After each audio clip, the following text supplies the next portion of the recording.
Entonces los salmos son muy importantes. Y eso es verdad, ahí encontramos refrigerio para nuestras almas.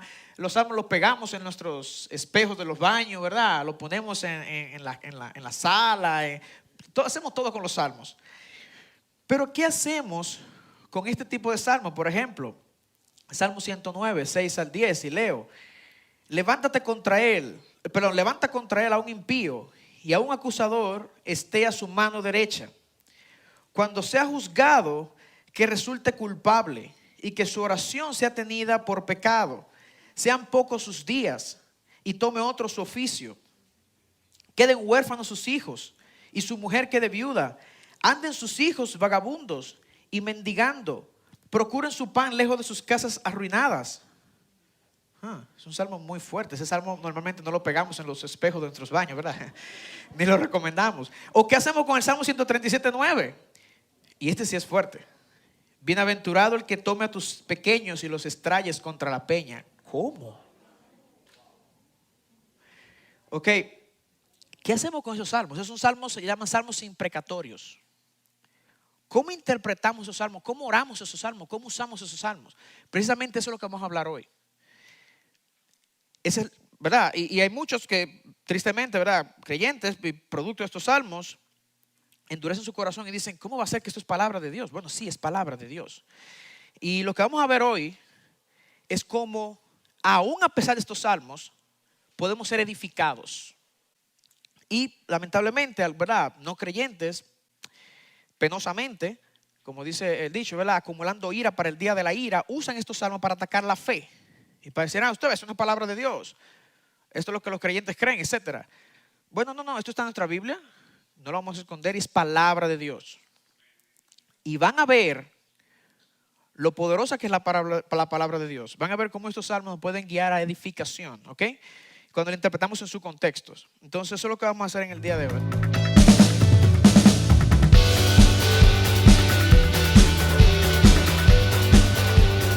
Para mí es un privilegio estar aquí y compartir la palabra con ustedes, hermanos, con esta preciosa iglesia. Y les cuento una anécdota de algo que me pasó que va a ayudarnos a conectar con lo que vamos a hacer hoy. Nosotros tenemos un perrito.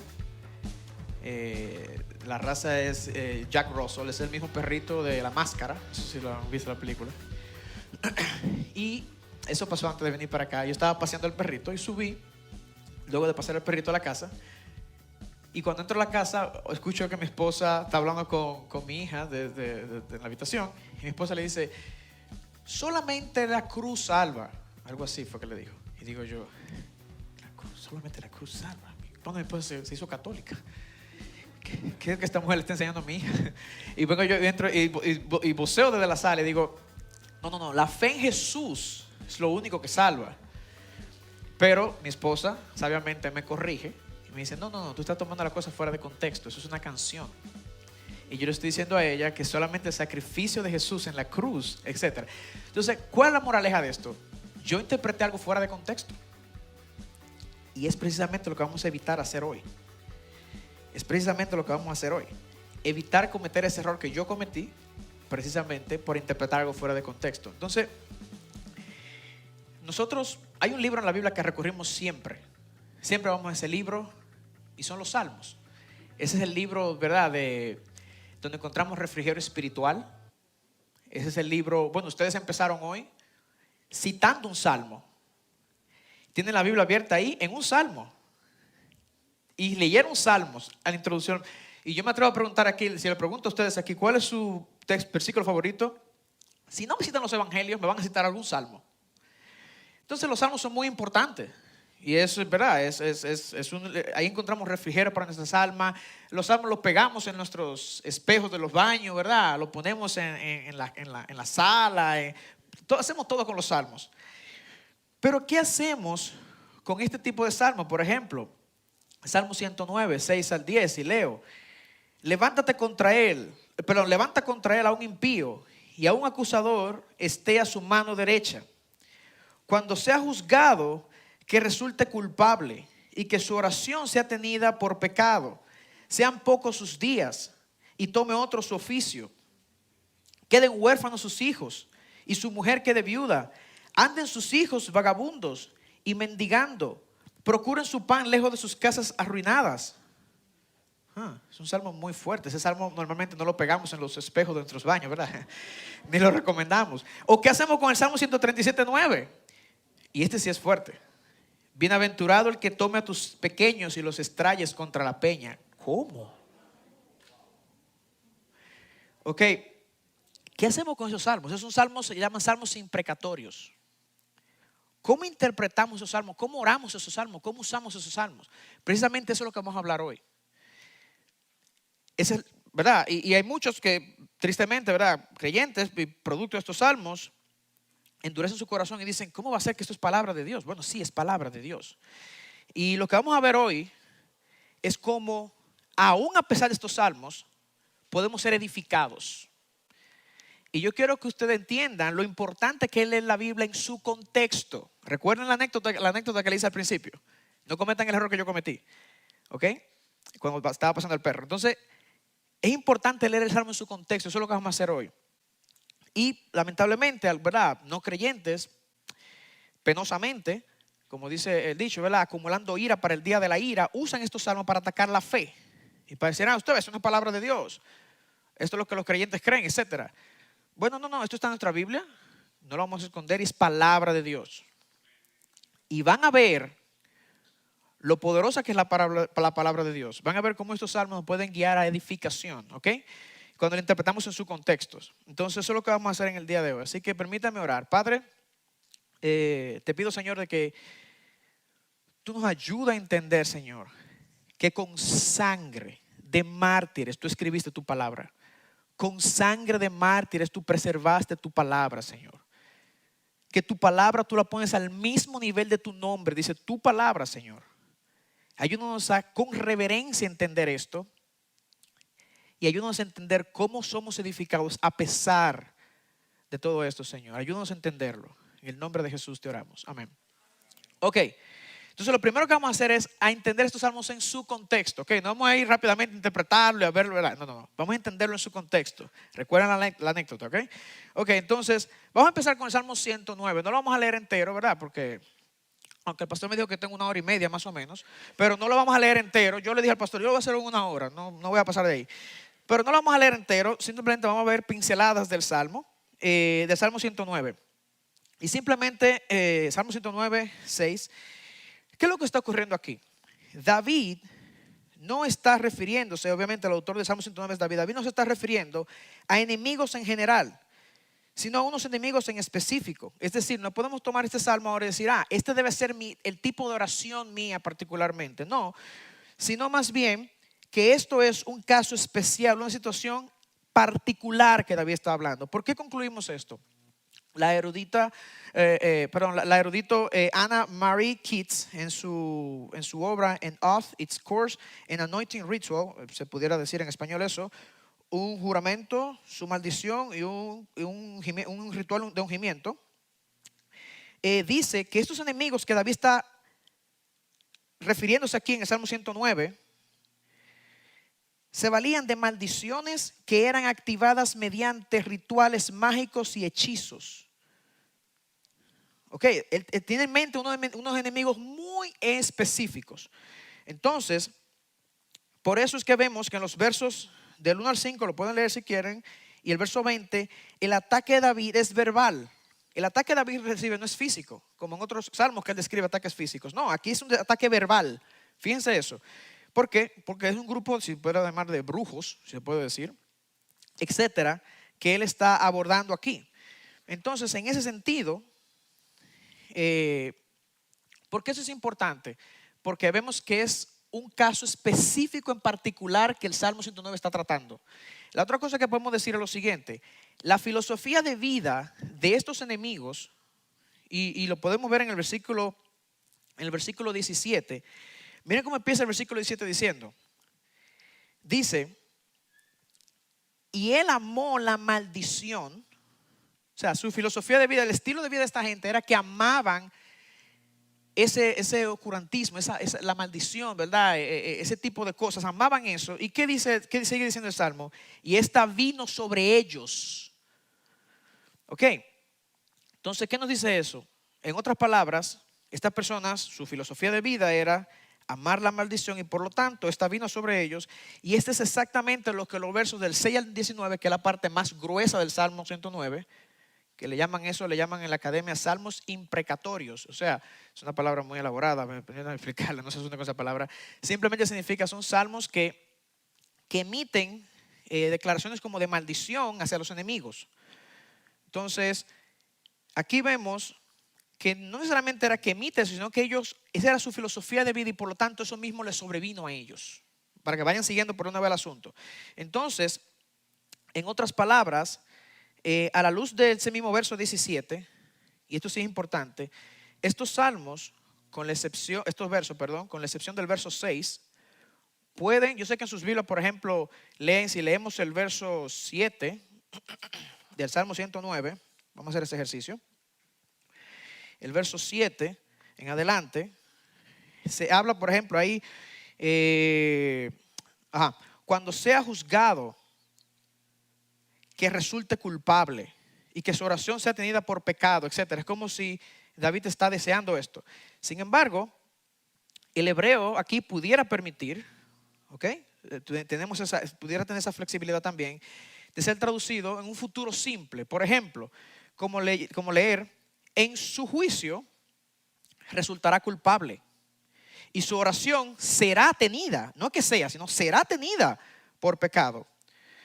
Serán pocos sus días, no necesariamente sean pocos, no, sino se serán pocos sus días y tomará otro su oficio y quedarán huérfanos, etc. Si se dan cuenta, también el texto original permite este tipo de traducción. O sea que aquí no necesariamente es David deseando algo, sino describiendo cuál va a ser el futuro, el destino de esos brujos o ese tipo de personas que ama esa la maldición. O sea, él está describiendo cuál va a ser su destino. Entonces, es muy diferente cuando entendemos las cosas en su contexto. Entonces, en ese sentido, podemos decir también que, en otras palabras, lo que David está diciendo, Señor, dale a ellos lo mismo que ellos amaron. Dale a ellos lo mismo que ellos desearon. Incluso, muchas personas dicen, ¿verdad? Se pasan toda una vida alejados de Dios, no quieren saber de Dios, odian a Dios, odian al pueblo de Dios. Y muchos filósofos cristianos y pastores han dicho múltiples veces, y eso lo sabemos, de que el infierno es un lugar sin Dios. Es como decirle a esa persona, mira, tú pasaste toda tu vida dando la espalda a Dios, Dios te va a dar lo mismo que tú tanto deseaste, una eternidad sin Dios. Eso es el infierno. Entonces, es serio este asunto y vamos a tocar un tema, un punto con respecto a eso.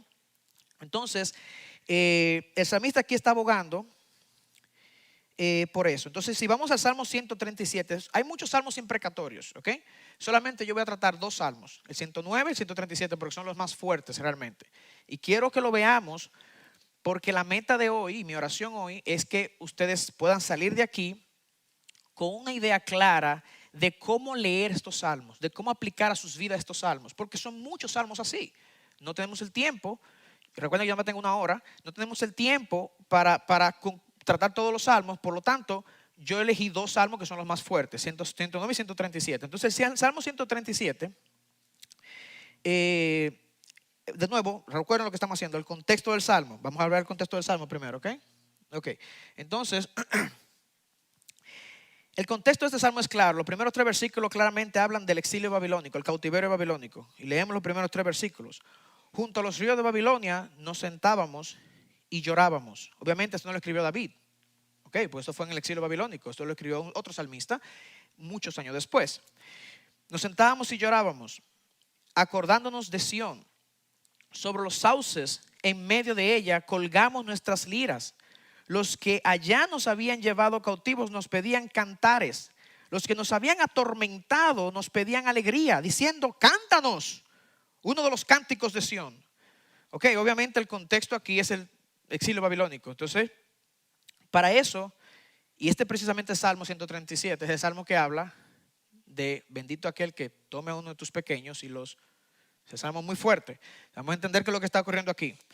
Entonces, el salmista aquí está abogando por lo que se conoce como la ley del talión. La ley del talión es un principio jurídico, ¿verdad? Que lo que enseñaba era que el castigo debía ser proporcional al delito. Muy importante eso. Tú castigabas, tú hacías cualquier cosa y tu castigo va a ser proporcional a ese delito que tú hiciste. Entonces, miren, para que tengan una idea de lo que los babilonios, cuando pensamos en el exilio babilónico, no sé qué le llega a usted a la mente, pero cuando pensamos en el exilio del pueblo de Israel a Babilonia, no debe empezar en un viaje de turismo, ¿ok? Un viaje de vacaciones, no. Esta gente eran sanguinarios. No tienen que ir allá, pero los que gustan pueden ir. Dejen sus dedos en el Salmo, ¿ok? En 2 de Reyes 8:12, oigan lo que dice como el profeta Eliseo profetiza esto que iba a ocurrir en el exilio. Entonces el hombre de Dios, ese es Eliseo, se puso de pie y miró fijamente a Asael hasta avergonzarlo. Y el hombre de Dios lloró. Asael le preguntó: ¿por qué llora mi señor? Él le respondió: porque sé el mal que harás a los hijos de Israel. Prenderás fuego a sus fortificaciones, matarás a espada a sus hijos. Escucha, estrellarás a sus niños y abrirás el vientre de sus mujeres encinta. Esta gente era muy sanguinario. ¿Recuerdan la ley del talión? ¿Recuerdan lo que el salmista está haciendo? Tu atrocidad, tu castigo va a ser proporcional a lo que tú hiciste. Recuerden eso. Hay que leer estos salmos en contexto para poder entenderlo. Si lo leemos fuera de contexto, cometemos el error que yo cometí. Ok, así que eviten cometer ese error. Entonces, de nuevo, y un último verso, Oseas 10:14, cuando dice, en Oseas 10:14, dice, de nuevo describiendo lo que iba a ocurrir al pueblo de Israel. Por tanto, a tus pueblos levantaré, se levantarán alboroto. En tus pueblos se levantarán alboroto, perdón, y todas tus fortalezas serán destruidas, como Salmán destruyó a Beit Arbel en el día de la batalla, cuando las madres fueron estrelladas junto a sus hijos. ¿Ven lo que esta gente hacía? O sea, Dios está tomando nota. Ustedes están exiliando a mi pueblo, pero miren la atrocidad que ustedes le hacen a la niña de mis ojos. Dios está tomando nota de esto. O sea, tienen que tener esto en contexto. Entonces, si ese es el caso, ¿qué es lo que está pasando aquí? ¿Qué es lo que estamos diciendo con esto? El salmista en Salmo 37 no necesariamente está tomando la venganza en sus propias manos. No, él está abogando a que Dios haga justicia. Señor, así como nos ocurrió, acuérdate y haznos justicia. Eso es lo que él está abogando. No está tomando la venganza en sus propias manos. Y permítame demostrarle esto, porque ese es un tema importante del sermón de hoy. El vengarnos. Escuchen esto detenidamente. El salmista no está tomando la venganza en sus propias manos, lo cual sí sería condenable. Si el salmista toma la venganza en sus propias manos aquí y no vemos evidencia de lo que estamos viendo, eso sí sería condenable. Eso sí sería digno de condenar. Que lamentablemente es lo que nosotros muchas veces hacemos. Queremos tomar la venganza en nuestras manos. Aquí en New York el tránsito es fabuloso, ¿verdad? Excelente el tránsito, ¿verdad? Eso es una cosa impresionante, ejemplar. Bueno, aquí en New York se meten adelante. Tú quieres, ¿verdad? Porque tenemos ese espíritu de venganza. Queremos vengarnos. El salmista no está haciendo eso. El salmista está diciendo: Señor, acuérdate. Él no está tomando la venganza en sus propias manos. Sí, las palabras son fuertes, pero él no lo está atribuyendo a él. Importante eso. Él lo está atribuyendo al único que puede tomar venganza, que es Dios. Nosotros no somos así, ok, nos hacen algo y, ¿verdad?, queremos responder, lamentablemente. Miren esto, si vamos al Salmo 137, ahora sí quiero que me acompañen al Salmo 137.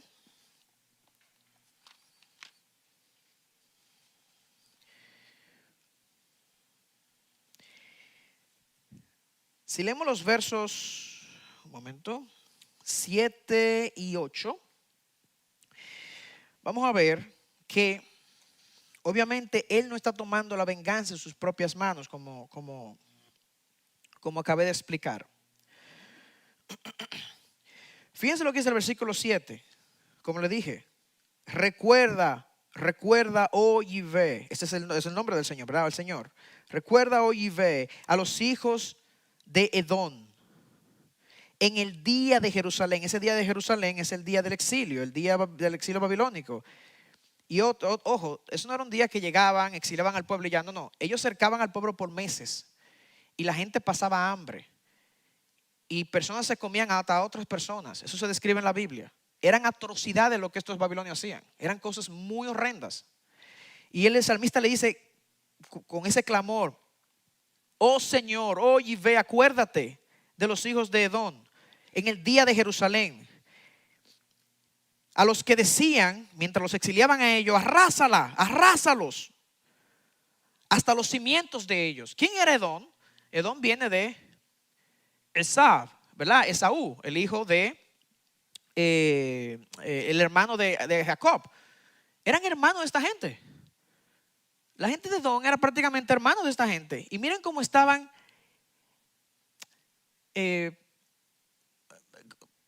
felices, alegrándose por el mal del otro. Obviamente esto es horrendo, pero de nuevo nosotros hacemos lo similar. A veces nos alegramos por el mal del hermano, y eso es algo que debemos tener ojo con eso. Eso es serio, y Dios no toma eso como poca cosa.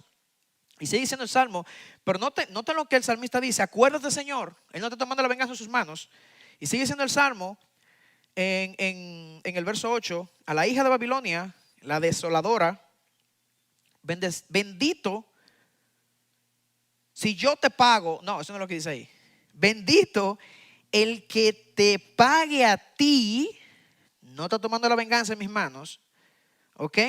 Con la misma paga, con la paga que tú me pagaste.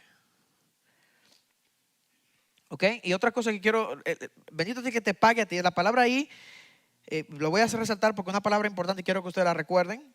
Y vamos a tratarla más adelante. Es: bendito a ti el que te pague, Sheshalem. Viene de la palabra shalom, que significa, ¿verdad? Completar algo. Bendito a ti el que te pague a ti, que te complete a ti, con la misma paga que tú me pagaste a mí. Es interesante porque lo que el salmista está haciendo aquí, y yo quiero que me sigan en esto, es algo que nosotros llamamos muchas veces en la academia como una alusión bíblica. Un eco bíblico, una alusión bíblica. En inglés se llama allusion, ¿verdad? Una alusión bíblica. Él está aludiendo aquí a Deuteronomio, al cántico de Moisés. Si pueden ir conmigo a Deuteronomio, es muy importante esto. Si pueden ir conmigo a Deuteronomio, vamos a tener mucha Biblia hoy. Así que prepárense. Si vamos a Deuteronomio, venimos a oír a Dios aquí, ¿verdad? La única forma de obtener eso es con el texto. No hay otra manera. Si me paro aquí a hacerle cuentos, no vamos a llegar a ningún lado, ¿eh? Entonces, si vamos a Deuteronomio, versículo 32, el salmista está aludiendo a esto. Capítulo 32, escúchame. Capítulo 32, versículo 35, dice, el salmista conoce esto y esto es lo que está aludiendo. Dice: mía es la venganza. Y luego dice ahí: yo pagaré. Pero el hebreo ahí es Veshilem, la misma palabra que usa el salmista, de Shalom, de Shilem. O sea, ¿qué es lo que está diciendo aquí? En hebreo se entendería esto como: la mía es la venganza. Y la palabra Shalom tiene que ver, no aparece aquí, pero esa raíz tiene que ver con completar algo. O sea, mía es la venganza y mío es el completar la medida de lo que aquel se merece. Eso es mío, dice el Señor. Yo tengo la patente de la venganza. A nosotros no nos pertenece la venganza. No es que no podemos vengarnos, es que no nos pertenece. No tenemos la patente. Eso es serio. Dios está diciendo aquí: esa venganza es mía. El único que tiene la patente, la prerrogativa de hacer eso, soy yo. Eso es muy importante, hermanos. Porque eso es muy importante. Pues si yo le pregunto a los pastores aquí, obviamente no tienen que contestarme. Yo sé que en el salón de consejería muchas veces se da el caso de que le dicen, el pastor le dice: hermano, hermana, tiene que perdonar eso. Te toca perdonar. Después de aconsejar, después de un tiempo, ¿verdad? De evaluar la situación, le dice: tiene que perdonar. Y el hermano dice: pero pastor, o el hermano, ¿verdad? No estoy acusando a la dama. Pero pastor, ella dijo tal cosa o ella hizo tal cosa. Sí, pero no tenemos la patente de vengarnos. ¿Vendrán a entender por qué esto es importante? O sea, no es que no podemos, es que no tenemos el derecho, dice el Señor. Mío es la venganza, dice Veshilem, y mío es el completar la medida de lo que aquel se merece. Eso es mío. Yo sé qué es lo que cada quien se merece. Tú juzgas lo que tú ves, yo juzgo el corazón. Yo sé lo que se merece. Yo le voy a dar la medida justa. Tú, incluso hay un texto en el Nuevo Testamento que habla de los padres que dicen, los padres corrigen, ¿verdad?, sin saber. Y a veces nos pasamos en la corrección. Dios no. Dios da la medida justa. Él es justo. Entonces, eso es lo que el salmista, porque usa la misma palabra en hebreo, eso es lo que el salmista está abogando. El salmista está haciendo un eco, una alusión de Deuteronomio. Yo sé que eso es del Señor. Señor, acuérdate. Ahora toma otro color el salmo, ¿cierto? Cuando tenemos el contexto de lo que pasa, cuando tenemos las atrocidades que pasaban, cuando tenemos el clamor del salmista. Esas palabras tú las lees en hebreo y tú sientes casi las lágrimas del salmista llorando aquí. Acuérdate, Señor.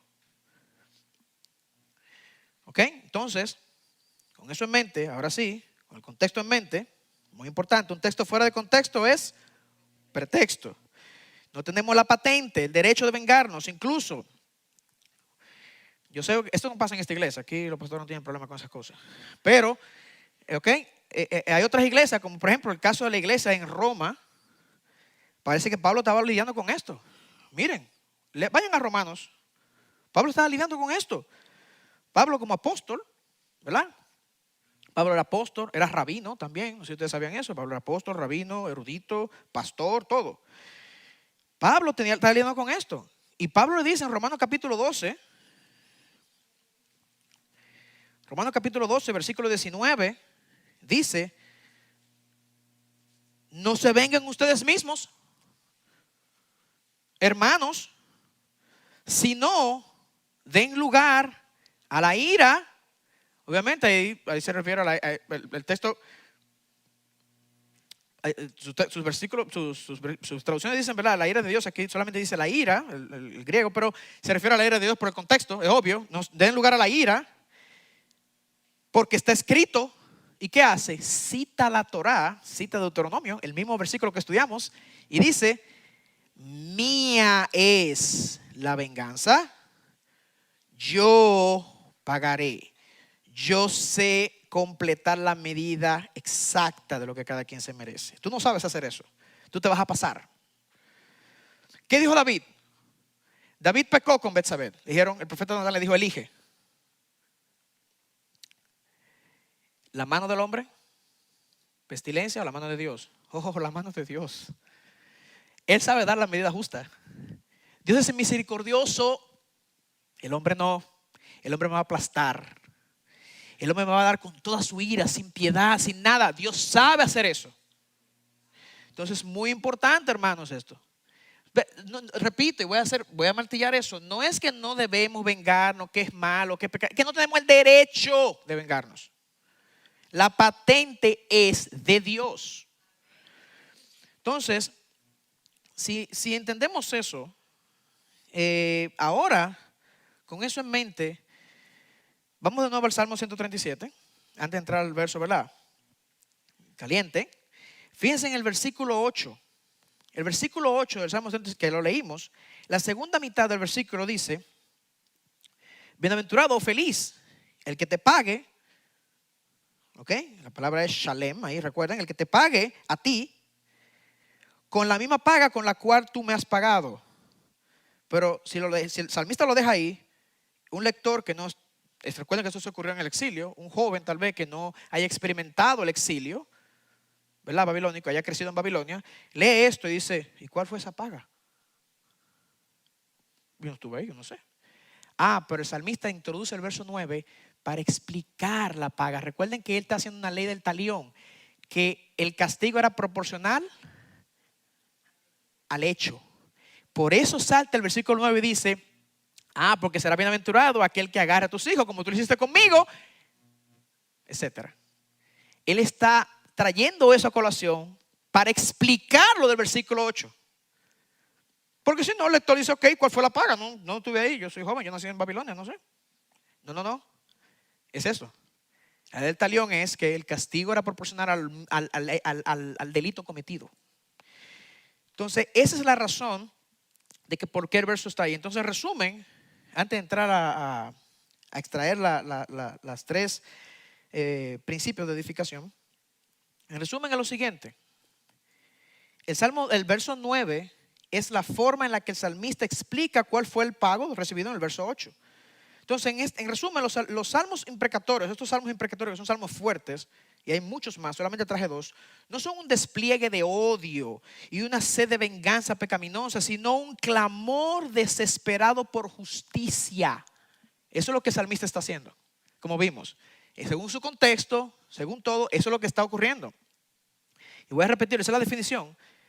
Los salmos imprecatorios, esos salmos que son así, ¿verdad? Que incluyen el lenguaje de maldición y todo esto, no un despliegue de odio y sed de venganza pecaminosa del autor, del salmista, sino un clamor desesperado por justicia. Esa frase grábensela.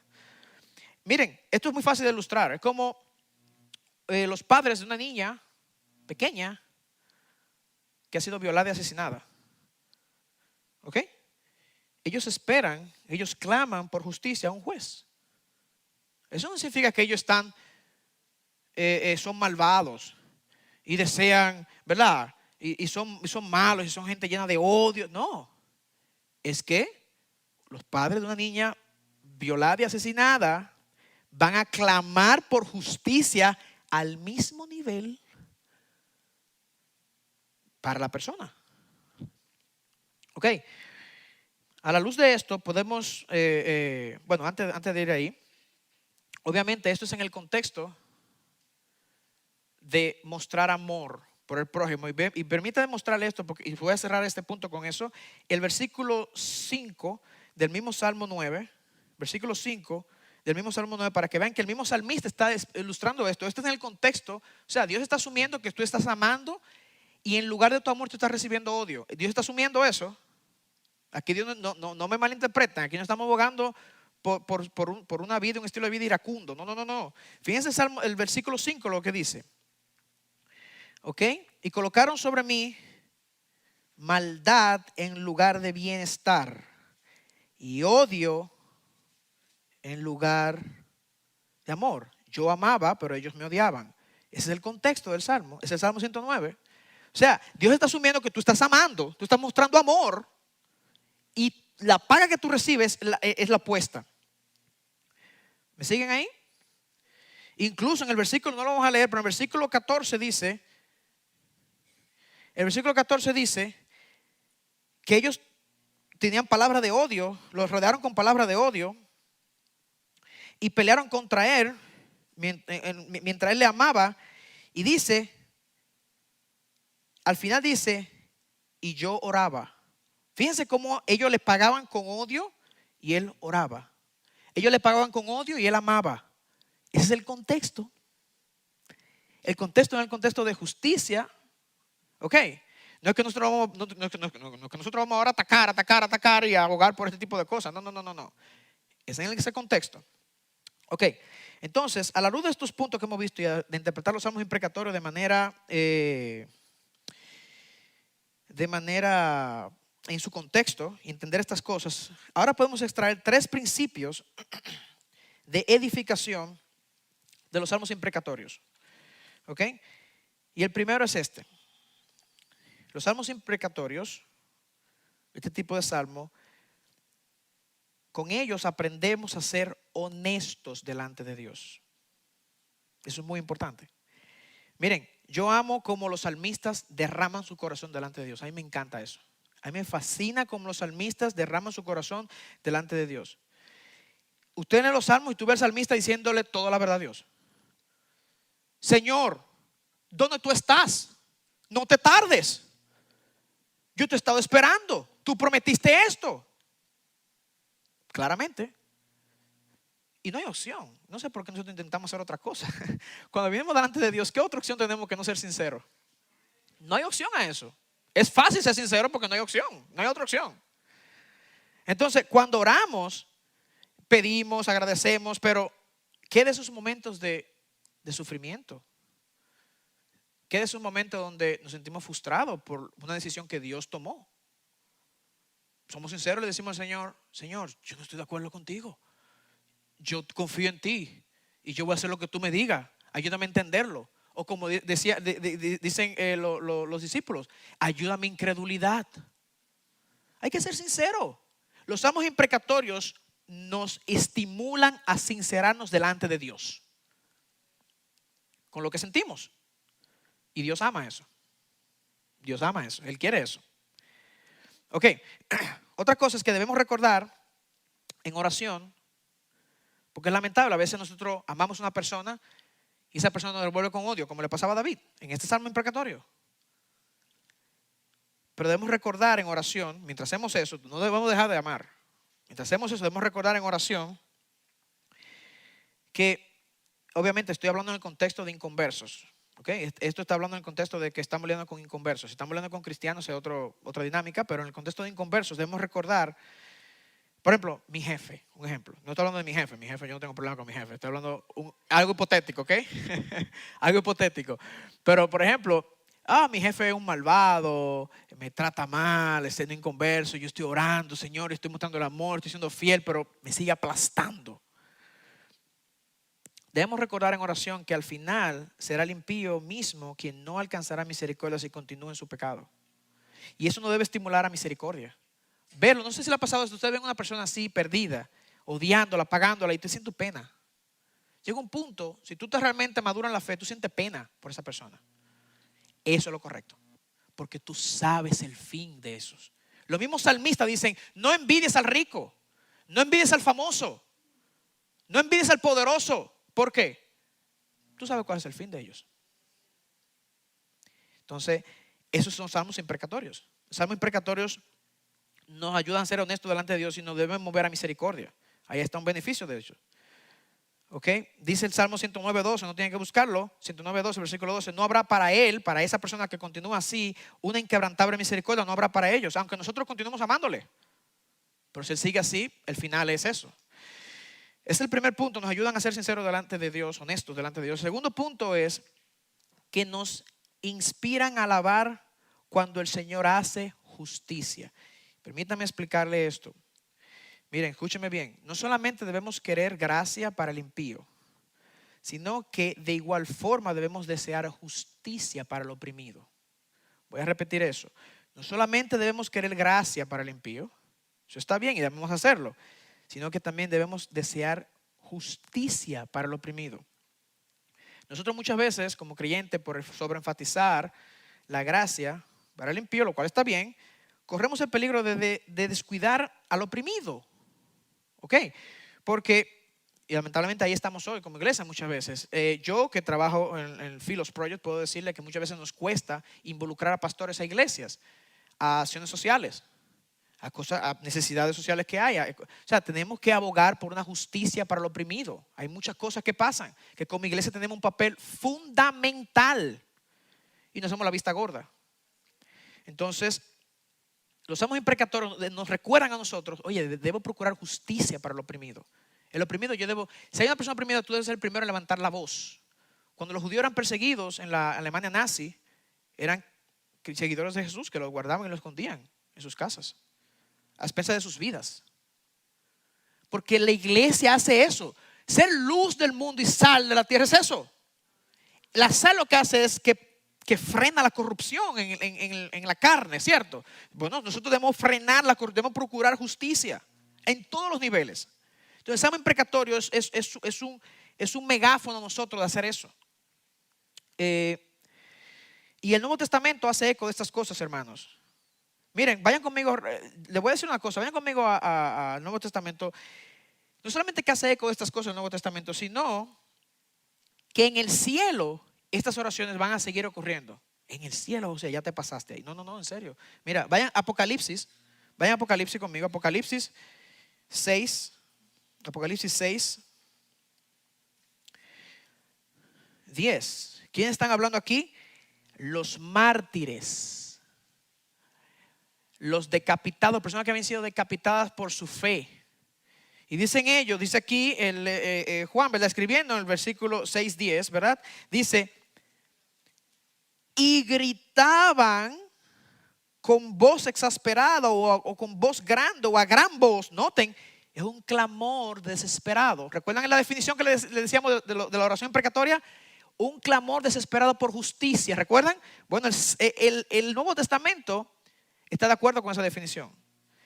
Y clamaban con voz desesperada o a gran voz, diciendo, ¿hasta cuándo, oh soberano, santo y verdadero, no juzgas, y aquí está nuestra palabra, ekdikis en griego, ¿verdad? Y no vengas, no traes venganza de la sangre, de nuestra sangre, de los que habitan sobre la tierra. Esas son las almas de los mártires en la presencia de Dios en el cielo, orando un salmo imprecatorio. En un clamor desesperado por justicia de Dios. O sea, esto el Nuevo Testamento lo afirma. Y una cosa más, antes de ir cerrando. No solamente que eso, que el Nuevo Testamento lo afirma, sino que también cuando oramos el Padre Nuestro. ¿Ustedes han prestado atención a la oración del Padre Nuestro? Cuando el Señor nos enseñó, ahora dijo: Padre Nuestro que estás en los cielos, ¿verdad? Santificado sea tu nombre. Venga a nosotros tu reino. ¿Usted sabe lo que ustedes están pidiendo con eso? Que se haga tu voluntad aquí en la tierra, así como es en el cielo. ¿Ustedes han leído Apocalipsis? ¿Ustedes saben lo que ustedes están pidiendo? Que venga el reino de Dios es que Él traiga justicia eterna. Que Él extirpe el mal. No porque nosotros seamos perfectos, gracias a Dios que estamos en la sangre del Cordero. No somos mejores que nadie. Y no somos mejores que esos que están en rojo. No lo somos. Es por misericordia, ese es el evangelio. Eso es lo que tenemos que decirle a ellos. Tenemos que decirle: mira, este es el futuro, esto es lo que viene. Y yo no soy mejor que tú. Precisamente por eso es que te quiero hablar de esto. Yo tengo la sangre del Cordero. Yo quiero compartirla contigo. Entonces, ese es el evangelio. Entonces, no podemos predicar el evangelio solamente gracia, amor, Dios te ama, Cristo te ama. Eso es un evangelio a medias, eso no es el evangelio. Cuando leemos el evangelio según Mateo, ¿qué nos entregó Mateo? Mateo nos entregó una narrativa de salvación, donde habla del nacimiento del Mesías, la vida del Mesías, la muerte expiatoria del Mesías, la resurrección del Mesías y el juicio venidero. Eso es el evangelio. No, Cristo te ama, un tratadito ya. No. Entonces, el evangelio es una narrativa de salvación, hermanos. Eso es serio y hay que explicarlo de esa manera. Ese es el evangelio. ¿Ok? Entonces, nos inspira a alabar, decía, cuando Dios trae justicia, cuando Dios hace justicia. Y eso lo vemos también en nuestra misma oración del Padre Nuestro y todo eso. Si estás, y quiero hablarle a aquellos aquí que tal vez estás pasando por un momento difícil, estás oprimido de cualquier manera como el salmista lo estaba. Si tú estás oprimido hoy, escucha las palabras del Señor en el Salmo 109, el mismo Salmo imprecatorio, versículo 31.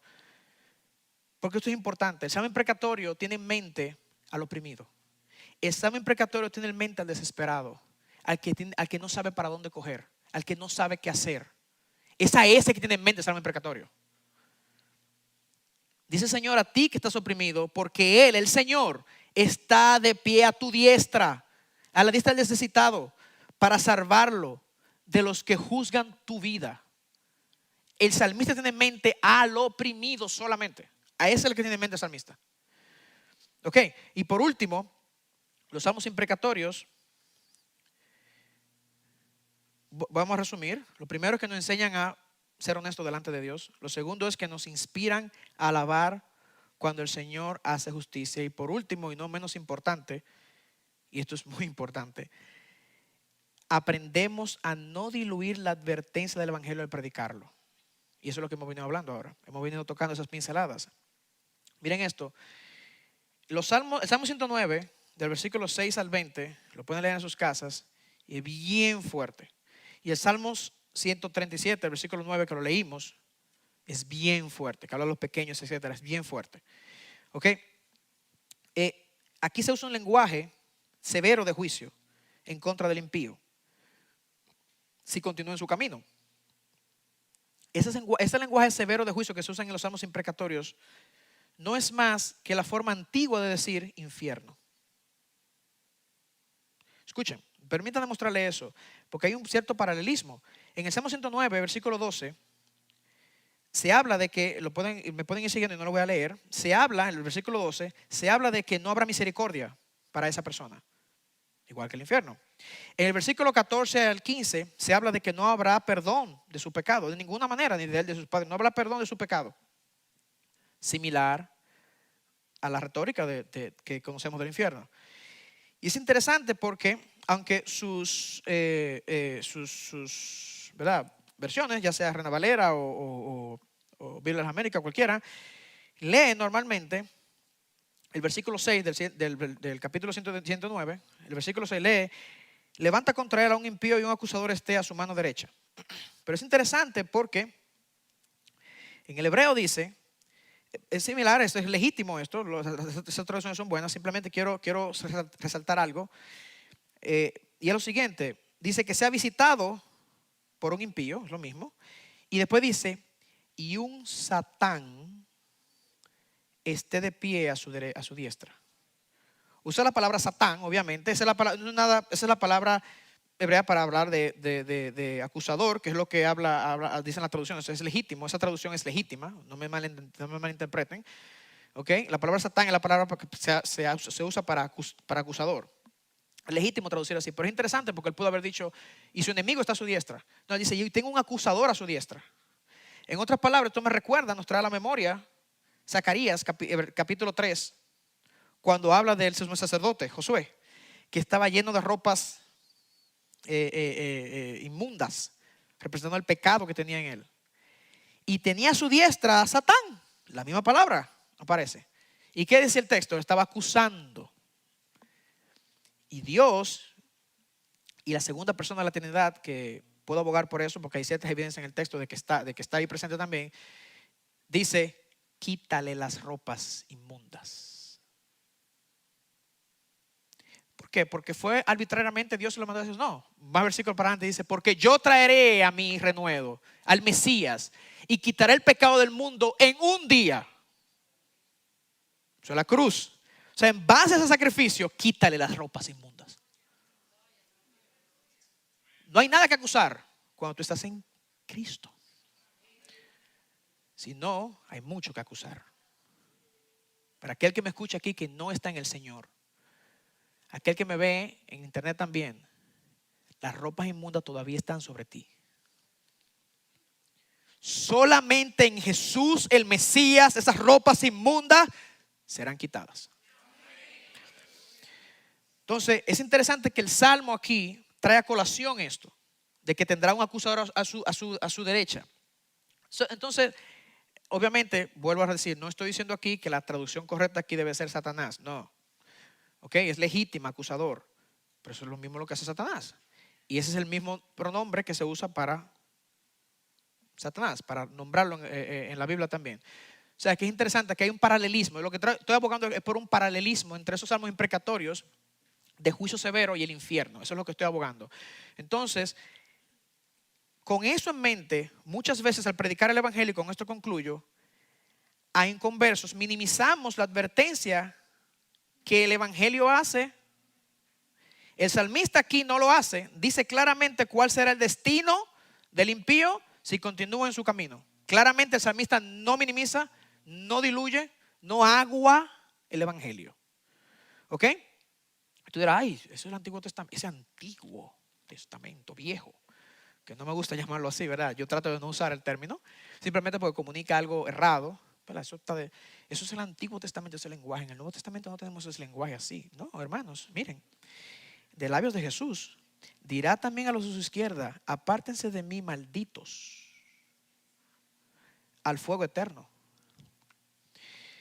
etcétera. O sea, eso es algo, eso de tapa a tapa. La Biblia es un texto, es un solo libro, es su palabra inspirada. Todo está al mismo nivel.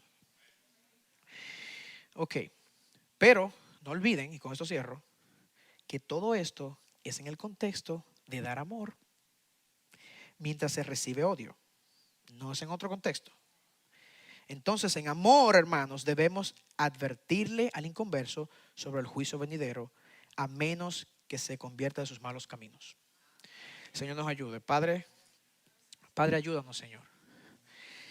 Nos declaramos impotentes, Señor, para hacer esta tarea, mi Dios. Gracias, Señor, por los salmos imprecatorios. Gracias por tu palabra, Señor. Gracias porque inspiraste un texto donde el oprimido puede ir, Señor, y sentirse identificado, Señor. donde el que está sufriendo puede ir y sentirse identificado, mi Dios. Donde el que lo están haciendo lo malo, que lo están aplastando, puede ir, Señor, y quejarse delante de ti, Señor. Gracias por los salmos imprecatorios. Gracias, Señor, porque tenemos donde ir, Señor, a pesar de eso, mi Dios, y ser completamente honestos, mi Dios. Alabarte cuando tú hagas justicia, Señor, y no diluir el mensaje, el único mensaje que nos puede salvar, que es el mensaje del Mesías, nuestro Señor Jesús. En el nombre de Jesús te oramos.